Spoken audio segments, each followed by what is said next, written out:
Welcome to Our Jewish Roots.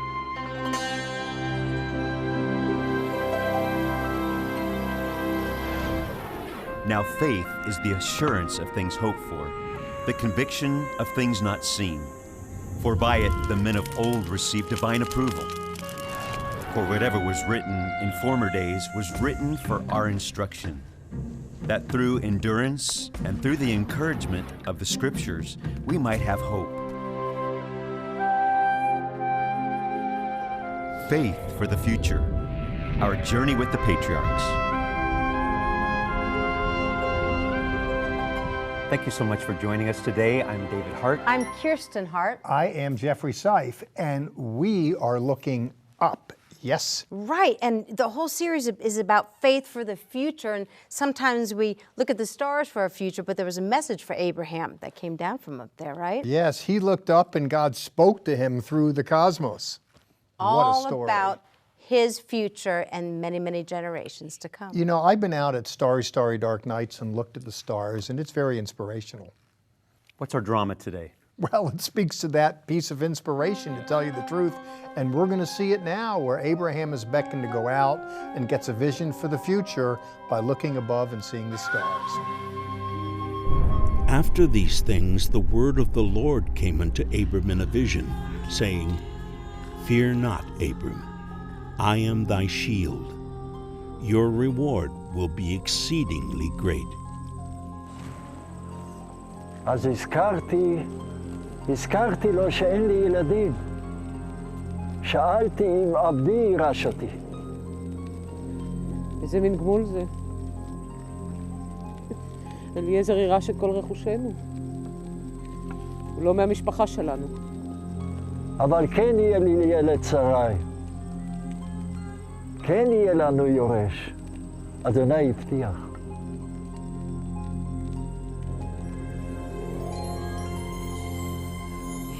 הבט אל השמיים, הוא אמר. ספור את הכוכבים אם תוכל.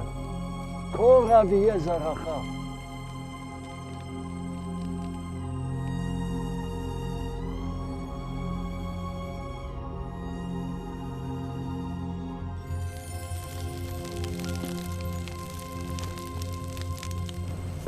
אברהם, אנחנו מזדקנים. אני מתחילה להיות עייפה מכל זה. לא, לא. אדוני הבטיח.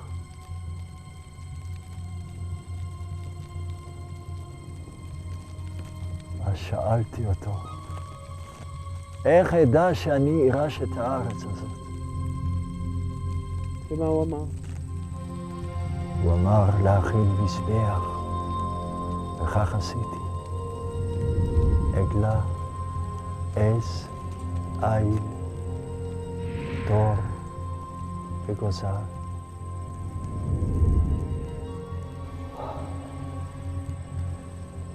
And the Lord said further unto Abram, Thy seed shall be a stranger in a land that is not theirs, and they will afflict them for 400 years, and afterwards they shall come out with great abundance. And in the same day the Lord made a covenant with Abram, saying, Unto thy seed have I given this land, from the river of Egypt unto the great river Euphrates.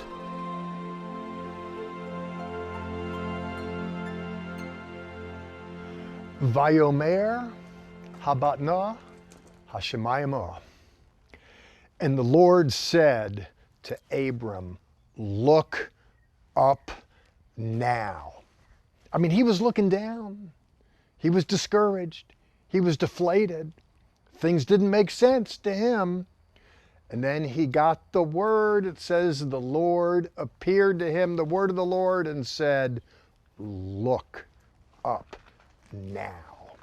Oh, it was a word for him, to be sure, because that man needed faith for his future, didn't he? Faith in God, because things weren't going terribly well.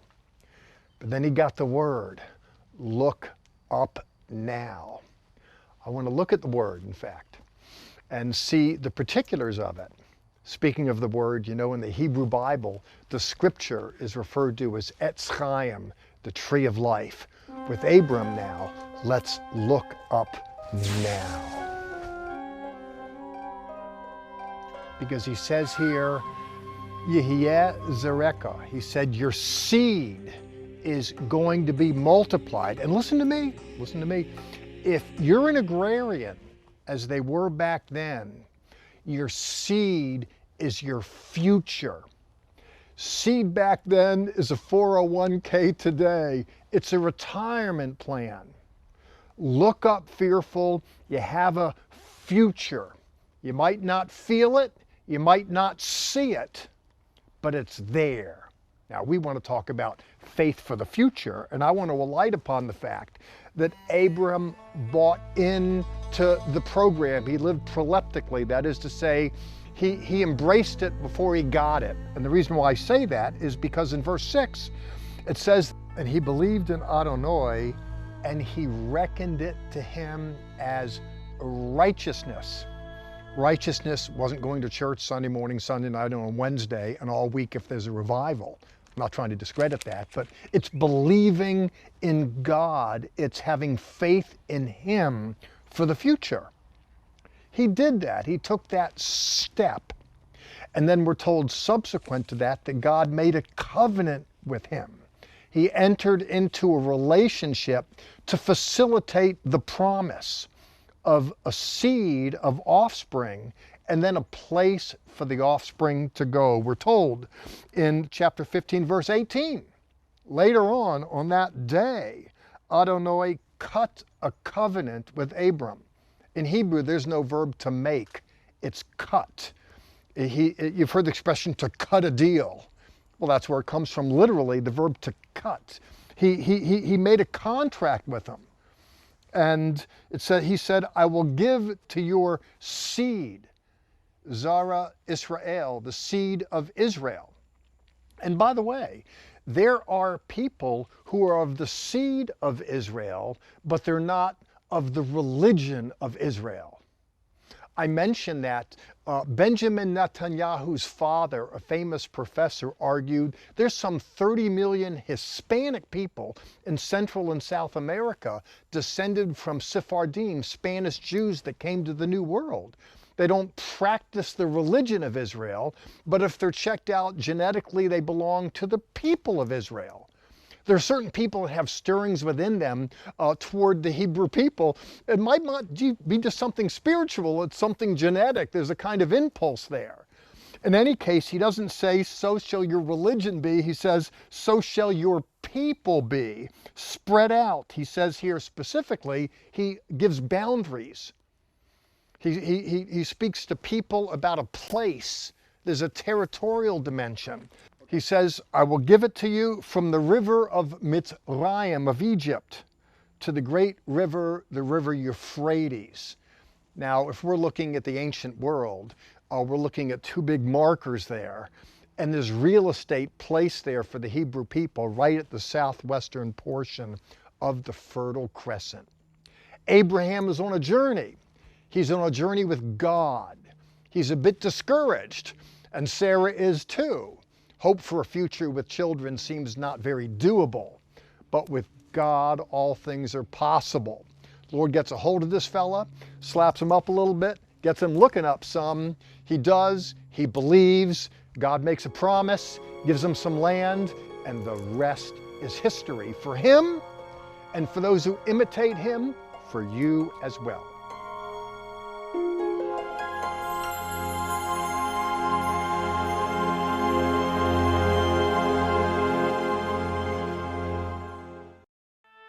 Our resource this week, the Grafted In Necklace.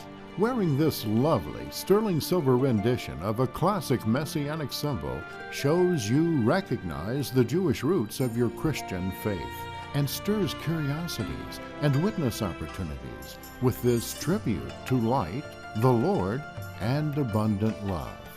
For this resource and more, call 1-800-WONDERS or visit us at levitt.com.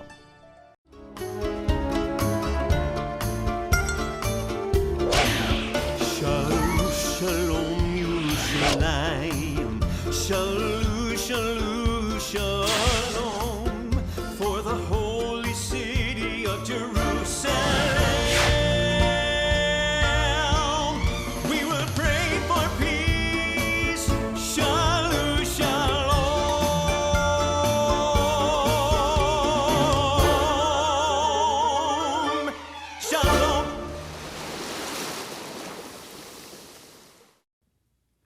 This whole series is about faith for our future.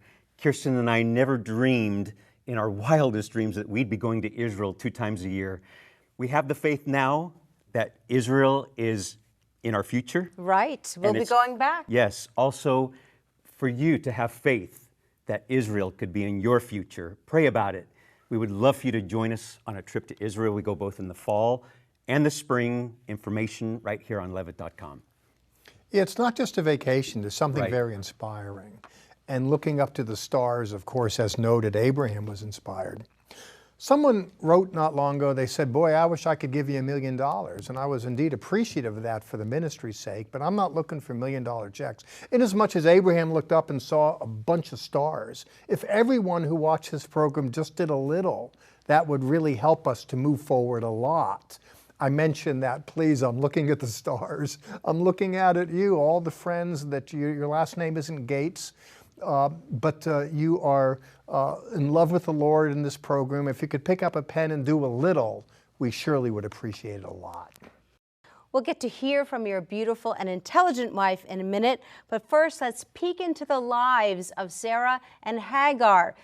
Sometimes we girls can get catty with each other, and even back in the old times, it wasn't any different. Here we go.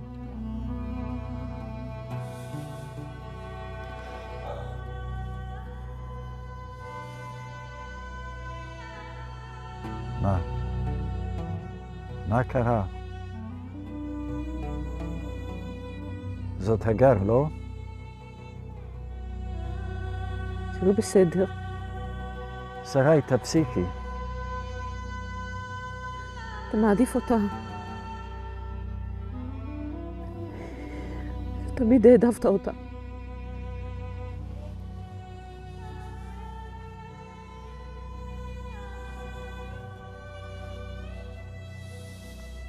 שרי, אנחנו בכנען כבר 10 שנים. שנינו מזדקנים. שנינו רוצים ילדים שירשו אותנו. ההצעה שלך בעניין הגר הייתה אוהבת. היא הייתה אכפתית. עשה לי עוול בדבר הזה. ואתה יודע את זה. עכשיו המצריה הזאת היא שונאת אותי. כי עכשיו היא נושאת ברחם שלה את הבן שלך. זאת אשמתך.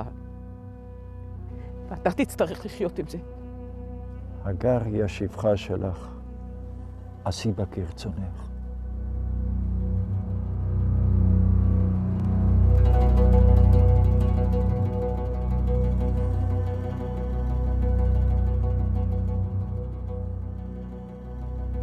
As I see Sarai here, my heart goes out to my distant ancestress because of all the different emotions that she's going through. There's pain, she is barren, she is the matriarch of the clan, of the family. She is to be respected, and yet we're told in Scripture that Hagar saw her as kalal in Hebrew, despised, belittled, and it was not a pleasant place for Sarah, and you can see it in her emotions and in the pain. And the comfort that we have when we go through these times, and maybe you've been despised or betrayed, I sure have, and I'm comforted to know that Yeshua was despised and rejected by men, a man of sorrows and acquainted with grief. Who better to comfort us in these times of difficulty, as we see with Sarai, who was in deep pain. I like to know that the Holy Spirit, the Ruach HaKodesh, is there with us. He's our paraclete, the one who comes alongside of us and comforts us.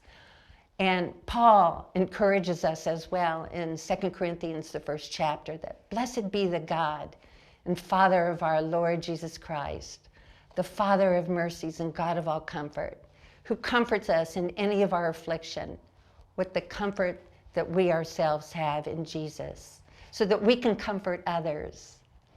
God never wastes suffering. He cares about us. He carries us through.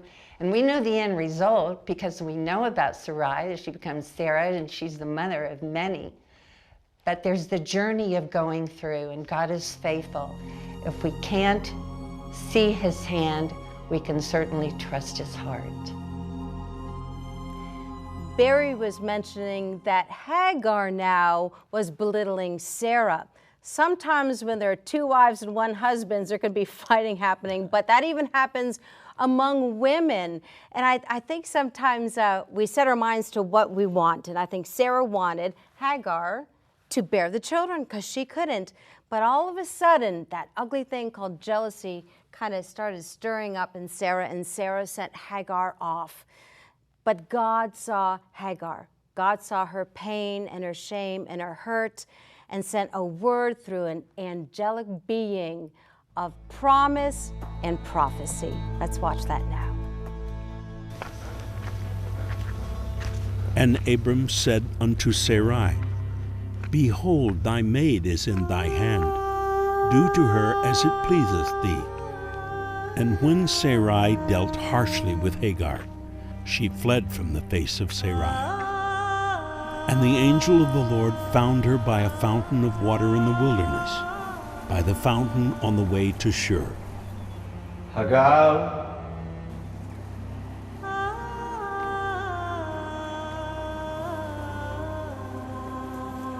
שפחת שרה, מאין באת? ולאן תלכי? בורחת אני משרה. חזרי אל גברתך, והתעני תחת ידיה.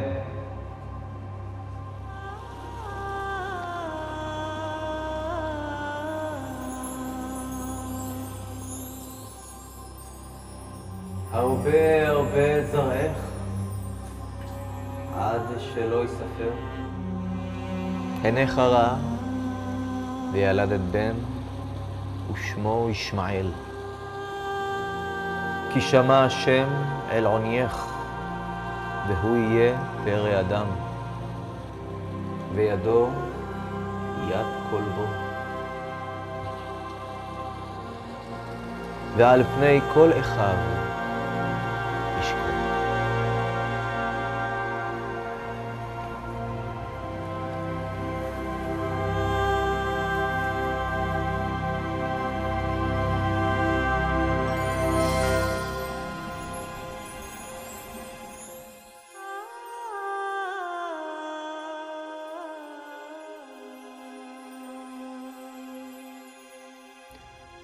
Okay, here's the word for this segment, meow. What kind of Hebrew word is that, you wonder? Well, it's really kind of English, as in cats. I mention that because these ladies are getting at it. There's a little in-house cat fight going on here now. It sounds a little disrespectful, I get it, but it's true. And quite frankly, I'm not particularly impressed by Sarah's performance. She's not at her best here. After all, she was the one that shoehorned this maiden into marrying her old man, and literally he was an old man and that was a young girl. She turns up pregnant and it gets very, very complicated. Someone might not like me saying it like this, but it's true. Again, I don't think Sarah was at her best. But of course, not everybody can be as sweet as my wife, Barri, all the time. Well, Barri has her moments, we all do, to be sure, so I don't want to be too critical. But what I want to underscore here is even as things deteriorate, what I observe in the literature is that God has some love for Hagar and for her child, Ishmael. Never mind my little meow play on words. Maybe you like it, maybe you don't. Ishmael means God hears or God listens. How about that? This disenfranchised young girl thrown under the bus. You know, God had her back. Talk about faith for the future. Now, let me offer a corrective to something here which might not comport with the sensibilities of some. I mention that because those of us that love Jewish people, hooray. Those of us that love Israel, hooray. Those of us that believe that God has a place for the Hebrew people in the land of Israel, hooray, I love it. But sometimes those of us of that ilk are inclined to be particularly disdainful of these brothers from another mother. I find no merit at all in hating Arab people or hating anyone for that matter. And speaking to the children that are going to be born here, Ishmael and later Isaac, when Abram dies later on, they're both at the funeral getting along. It wasn't until the conflict, Muhammad was born in 570 AD, he mobilizes in 610, and something else is born thousands of years after this story. We're related. People say, well, are those Arabs anti-Semitic? No, they are Semitic. We're from the same stock at the end of the day, descended from Abraham. And what I find noteworthy in here, and that when I want to commend to you, is to be a lover of all people. God put on my heart some time back that yes, I do support the Jewish people in the ancestral homeland, and I have good reason to do that. But that doesn't incline me to be disdainful of other people. Personally, I don't believe we're allowed to be that way. In any case, when I look here in the literature, and again, I'm looking at chapter 16, verse 10, the promise to this woman who finds herself in a bad way. Abram and Sarah were in a bad way earlier, and a promise came to them, I'm going to multiply your seed. Well, same thing is said, by the way, to Hagar here. I am going to deal bountifully and multiply your seed till there are too many to count. There's a big planet. When I look at planet Earth, the belt around the waist is 24,000 miles. You can look at the distance east to west in Israel. It's rather small. I think there's room for a lot of people on this planet. And I think there's room for Hebrew people to dwell in their ancestral homeland. And I believe there's room for the brother from another mother to dwell in proximity as per the literature here. But you know what it's going to take to bring that about, I think? Sar Shalom, the Prince of Peace. And by the way, he was the one that said, blessed are the peacemakers. Let's be about that. There are a lot of problems in the world. Let's be part of the cure. Let's endeavor to build bridges to those estranged from us. I think that's a good thing to do. Similarly, I believe that even amidst the turbulence of broken relationships, fractures, misunderstandings, and resentment, I believe those of us that can marshal faith for the future, that we know that we have a future in God and that He's going to watch over His word to perform it. I believe those of us thus minded are able to look at others that aren't thus minded with a kind of grace that wouldn't otherwise be there. Why? Because they have faith in God for the future.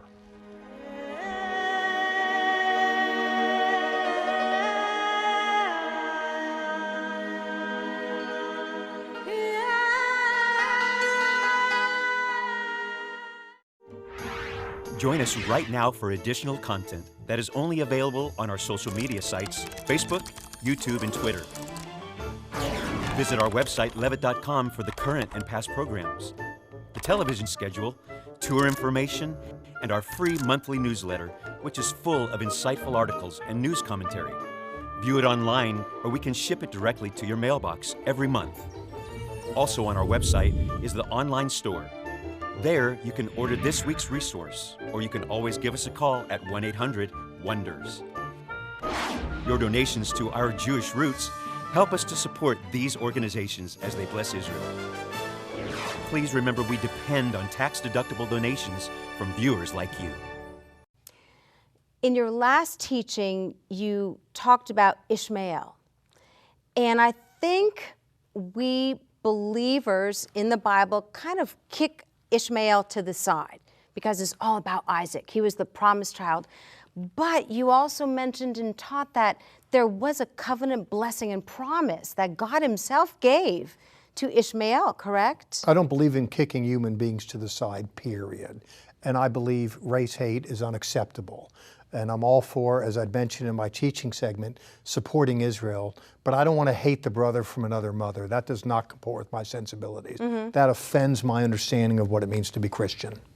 And I like that because if I remember right, it was a sand one, as the sands that you see, so shall your descendants be to Ishmael. Is that correct? Yeah, there's a big world. God has a way of taking care of everyone. And there were promises to Ishmael and his progeny in perpetuity, yes. So indeed. even in our downfalls, when we make mistakes, when we step outside of God's perfect plan, there's still grace. There certainly is. There certainly is. Now there is, and I don't want to, I want to end the moment on a happier moment.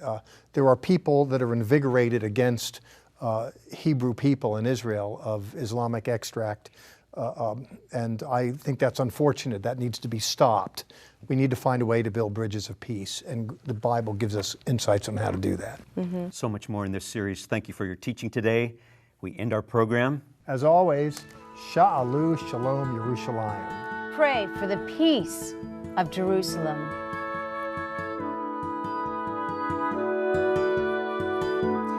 When peace like a river attended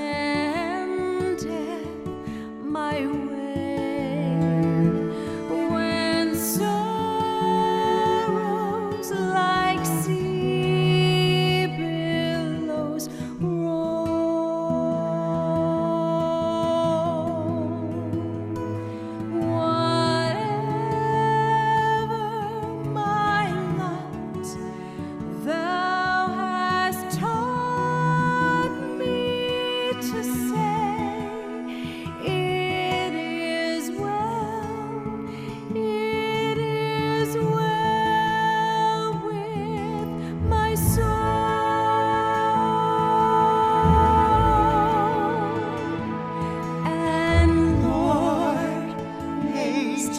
the day when